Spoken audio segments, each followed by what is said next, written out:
1950-51 की जनगणना के हिसाब से इस देश में 3 करोड़ के आसपास, 3.5 करोड़ के आसपास मुसलमान था, और इन 70 साल में ये 3 करोड़ 10 गुना की वृद्धि करके आज 30 करोड़ हो गया है।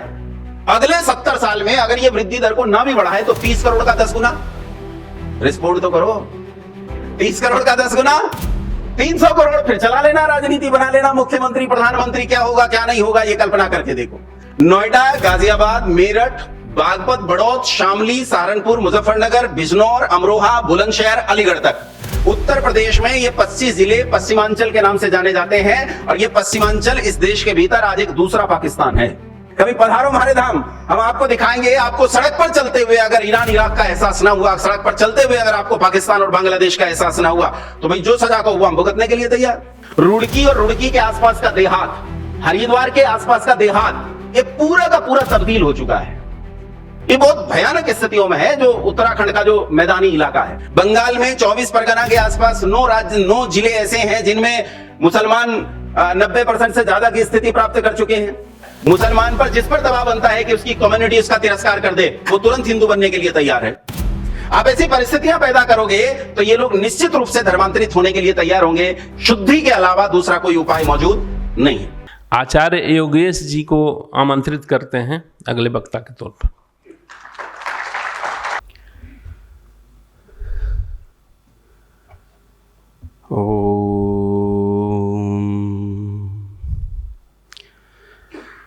इत्था हि सोमिन्मदे ब्रह्मा चकार वरदनम शविष्ठवज्रिन्नोजसा पृथिव्या नहिषशा अहिमरचन्ननु स्वराज्यम्।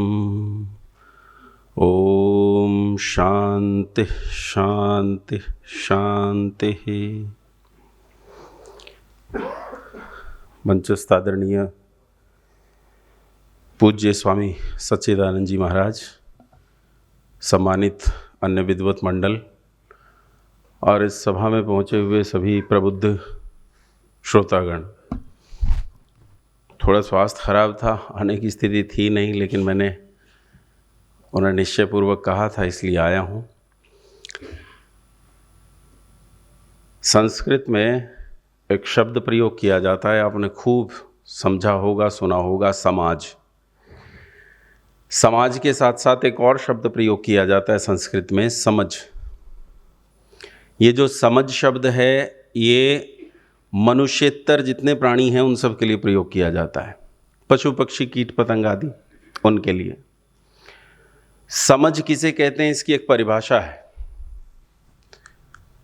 समझ के लिए किसी भी कीट पतंग, किसी भी पशु पक्षी का एक झुंड होना चाहिए, और उस झुंड में 2 गुण निश्चित रूप से होने चाहिए। एक ये कि वो भोजन साझा करते हों, और दूसरा उनकी सुरक्षा साझा हो।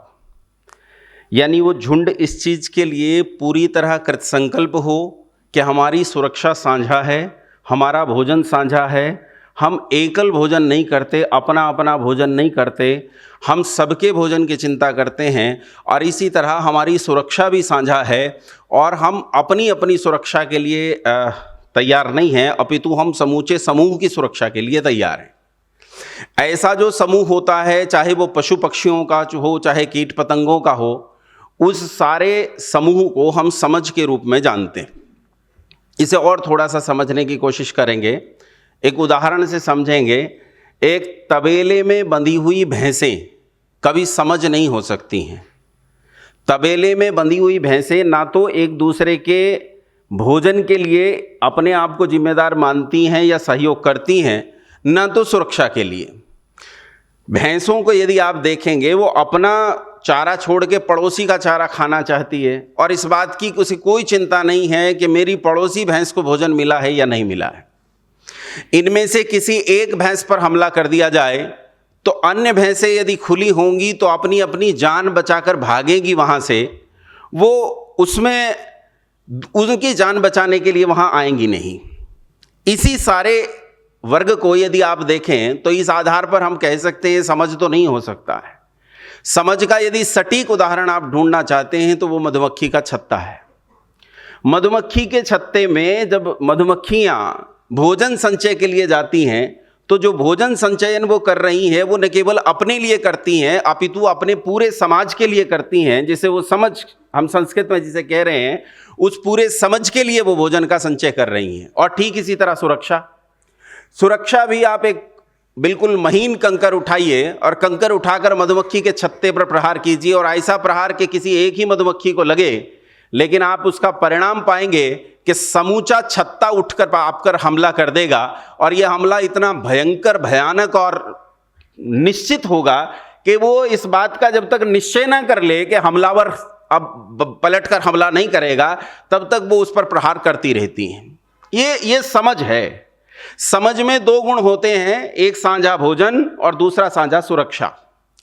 इसी समझ में इन दो गुणों में अगर एक गुण और मिला दिया जाए तो फिर यह समाज बन जाता है, और वो गुण है साझा जीवन का उद्देश्य। साझा जीवन का उद्देश्य भी यदि ये वर्ग समझना शुरू कर दे तो इसी समझ को हम समाज कहने लगेंगे। लेकिन असल बात यह है कि पशु पक्षियों में स्वाभाविक बुद्धि होती है, नैमित्तिक बुद्धि नहीं होती, और नैमित्तिक बुद्धि के अभाव में वो इस चीज को डेवलप नहीं कर सकते कि हमारा साझा जीवन का उद्देश्य क्या है। ये डेवलप करने की, ये समझने की क्षमता केवल मनुष्य में है, मनुष्य के अलावा किसी में नहीं होती।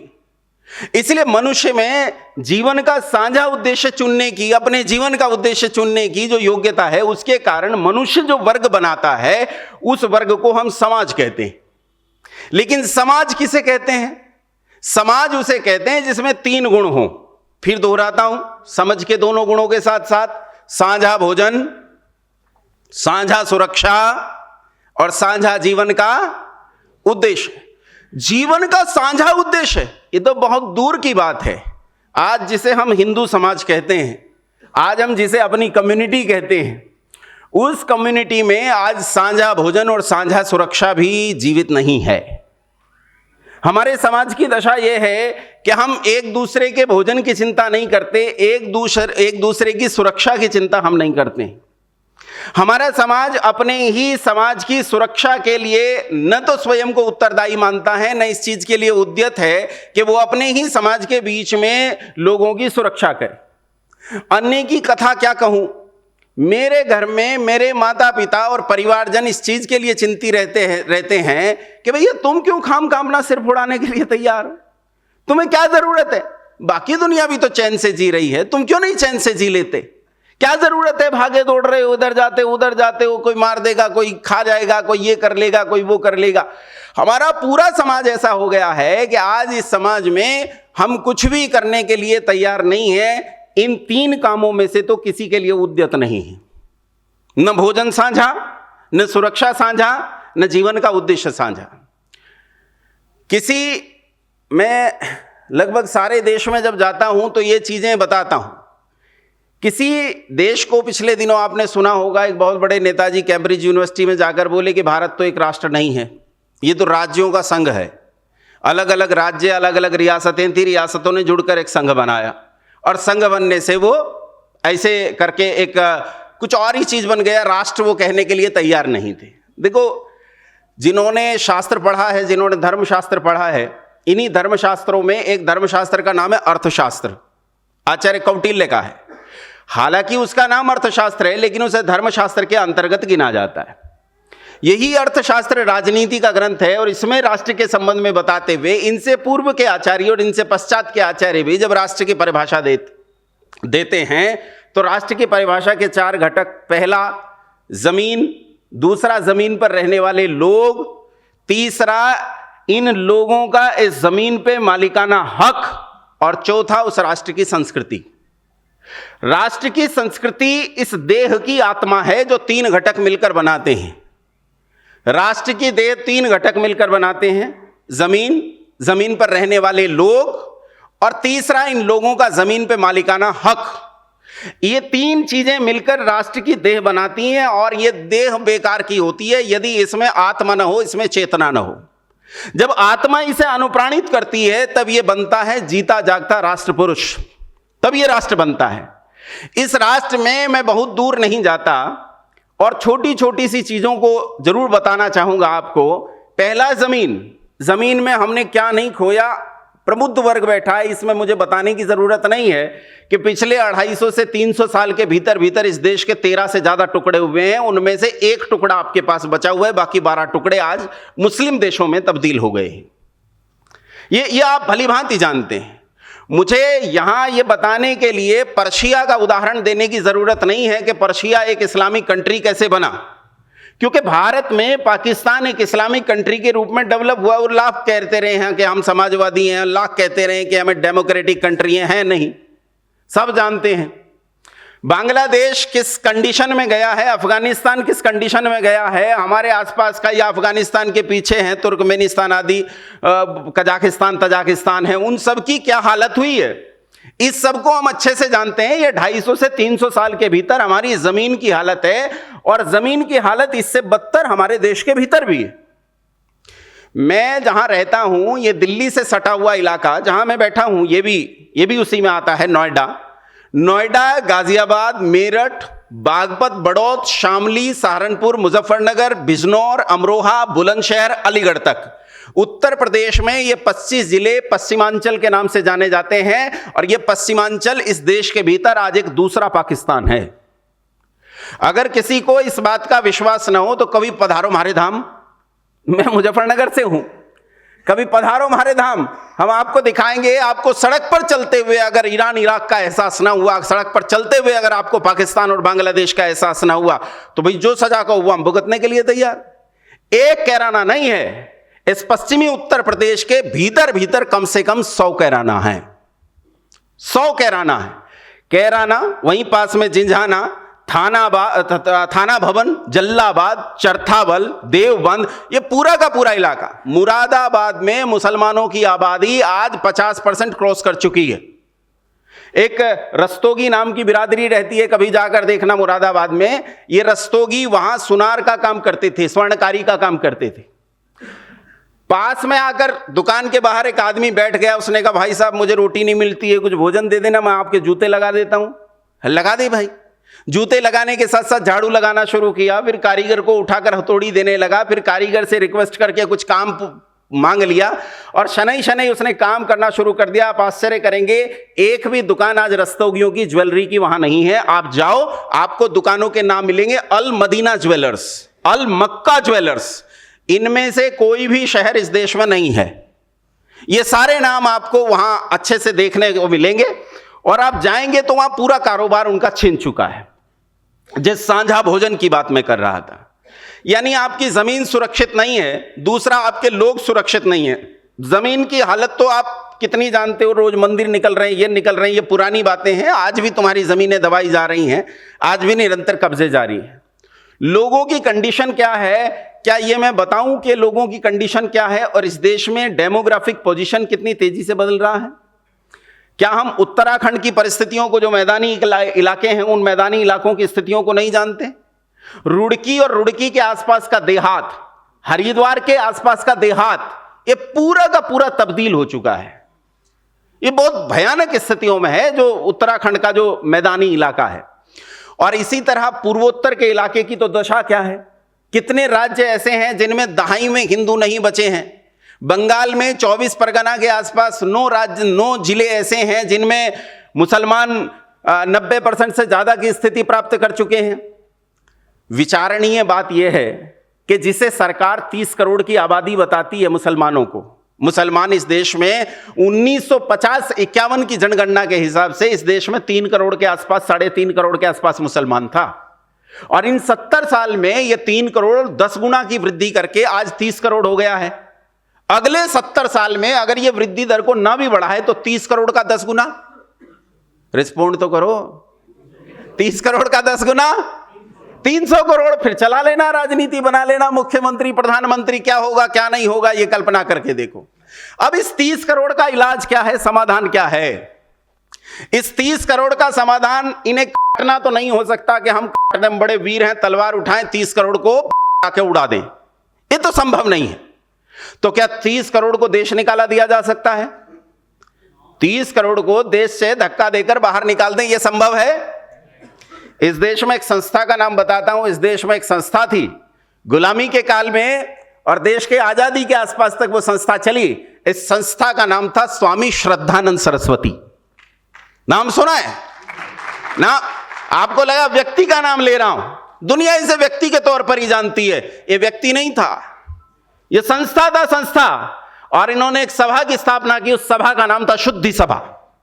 शुद्धि सभा के आधार पर इस अकेले व्यक्ति ने उत्तराखंड के 39 गांव शुद्ध कर डाले। 39 गांव, एक आदमी का पुरुषार्थ बता रहा हूं, एक आदमी का पुरुषार्थ। और यह पुरुषार्थ इतना बड़ा कि अंततोगत्वा मुसलमानों को इसकी हत्या करनी पड़ी। इसे इसी के घर में घुसकर जानलेवा हमला करके इसे जान से मार देना पड़ा। और उसे मारने के बाद जिस मुसलमान ने मारा था उसे बचाने के लिए गांधी जी को यह कहना पड़ा कि भाई ये मेरा भाई है जिसने श्रद्धानंद की हत्या की है। और श्रद्धानंद की हत्या तो इसलिए हुई है क्योंकि सांप्रदायिक झगड़े कराता था। लेकिन मैं श्रद्धानंद जी का विचार आपको यह जरूर देना चाहता हूं, यह जरूर कहना चाहता हूं कि हमारे पास इस राष्ट्र को बचाने का अगर कोई उपाय है, नहीं तो जितनी तेजी से डेमोग्राफिक पोजीशन बदल रही है, इस बार इस देश के टुकड़े जो हैं वो 2 नहीं होंगे, 37 टुकड़े होंगे। 37 टुकड़े होंगे। जो स्थितियां बदल रही हैं देश की, इसलिए जरूरत है कि इस देश में ऐसी शुद्धि सभा अथवा ऐसी अनेक शुद्धि सभा, अगर मैं हजारों कह दूं, वो शुद्धि सभाएं अलग अलग राज्यों में बड़े स्तर पर काम करना शुरू करें। मैं पिछली बार इस कार्यक्रम में नहीं आ पाया था, लेकिन मेरे छात्र यहां आए थे तो उन्होंने मुझे जाकर बताया कि भ्राता जी ने, तुफैल जी ने एक विचार बहुत बढ़िया रखा था कि हम कम से कम अपने जीवन में यह निश्चय करें कि भाई हम कम से कम 2 लोगों को तो शुद्ध करेंगे। इस देश के अगर केवल 15 करोड़ लोग ये निश्चय कर लें कि केवल 2 लोगों को मुझे अपने जीवन, टारगेट है भाई, मैं अपनी रोटी खाऊंगा, कमाऊंगा, मैं उद्योग चलाऊंगा, मैं नौकरी करूंगा, ये सारे काम करूंगा, लेकिन 15 करोड़ लोग अगर ये सच में निश्चय कर लें कि हमें 2 लोगों को शुद्ध करना है, तो 30 करोड़ लोगों को शुद्ध करते हुए समय नहीं लगेगा। एक चीज आपको और बताऊं, इस देश में चाहे हिंदू धर्म को मानने वाले लोग हों, या आपको बुरी लग सकती है बात, चाहे हिंदू धर्म को मानने वाले लोग हों, चाहे ईसाई धर्म को मानने वाले लोग हों, और चाहे मुस्लिम धर्म को मानने वाले लोग हों, ये किसी न किसी मूर्खता में, किसी न किसी लालच में, किसी न किसी स्वार्थ में, किसी न किसी भावना में उस मजहब को फॉलो करते हैं। बुद्धि से, तर्क से उसे मानने वाले लोग इस देश में मौजूद नहीं हैं। हिंदू धर्म को मानने वाले, बुद्धि से मानने वाले लोग मौजूद हैं क्या? हैं क्या? विज्ञान से कोई लेना देना ही नहीं है, तर्क से कोई लेना देना ही नहीं है, परले सिरे की बातें हैं। और ठीक ऐसी ही मुसलमानों की भी दशा है। मुसलमान पर जिस पर दबाव बनता है कि उसकी कम्युनिटी उसका तिरस्कार कर दे, वो तुरंत हिंदू बनने के लिए तैयार है। आप ऐसी परिस्थितियां पैदा करोगे तो ये लोग निश्चित रूप से धर्मांतरित होने के लिए तैयार होंगे। इसलिए समय कम है मेरे पास, इसलिए नहीं तो इस पर चर्चा की जा सकती है कि इसका प्रोसेस क्या हो सकता है, फिर कभी करेंगे। लेकिन शुद्धि के अलावा दूसरा कोई उपाय मौजूद नहीं है। इसी पश्चिमी उत्तर प्रदेश में हम लोग एक संगठन चलाते हैं, सशस्त्र बल है, छत्रपति शिवाजी सेना के नाम से, 3-4 जिलों में काम करता है। इसमें लगभग 500-600 लड़के हैं जो बाकायदा शस्त्र के साथ रहते हैं, बिना शस्त्र के रहते नहीं। मतलब उनके पास, वो कहते हैं भैया बिना माउजर के आओगे तो अपनी अर्हता नहीं है, माउजर लेकर आओ तब तो हमारा सदस्य होने के लायक हो, नहीं तो सदस्य नहीं हो सकते हो। तो मैं तो इन लड़कों को एक ही काम सौंपता हूं कि हमें एक ही काम करना है, दूसरा कोई नहीं करना है, कि हमें शुद्धि करनी है। जो मुसलमान मिले, जो ईसाई मिले, उसे शुद्ध करने के लिए लालायित करो। यही एक मुसलमान की हत्या है, यही एक ईसाई की हत्या है कि यदि आपने उसे हिंदू बना लिया। अभी बहुत धैर्य से आप लोगों ने सुना, बहुत धन्यवाद। आप सभी को सादर प्रणाम।